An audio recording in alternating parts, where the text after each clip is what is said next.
బేసిక్గా teacher profession అనేది చాలా ఇంకా రెస్పెక్ట్తో పాటు కొంచెం ఏంటి సెల్ఫిష్నెస్ లేని ప్రొఫెషన్ నేను అనుకుంటాను. ఎందుకంటే ఓన్లీ టీచరే అతను టీచర్గా ఉంటే మిగిలిన స్టూడెంట్స్ అందరూ అదర్ ప్రొఫెషన్స్కి వెళ్ళాలని కోరుకుంటారు. టీచర్తో పాటు వేరే ఇంజనీర్ కావాలని కోరుకుంటారు. అందరు వాళ్ళ స్టూడెంట్స్ అన్ని ప్రొఫెషన్లో ఉండాలని కోరుకునే ఏకైక ప్రొఫెషన్ టీచర్ ప్రొఫెషన్. అందుకే నేను నా ఒపీనియన్లో టీచర్ ప్రొఫెషన్ అనేది బెస్ట్ అని నేను అనుకుంటాను. మా మామయ్య గారు కూడా దాన్ని 100% చేశారని నేను అనుకుంటున్నాను.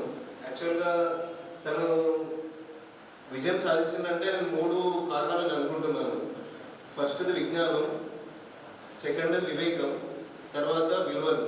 ఈ మూడింటితోనే మామయ్య గారు విజయం సాధించాలని నేను అనుకుంటున్నాను. So with all your blessings you have peaceful rest of the life. Thank you.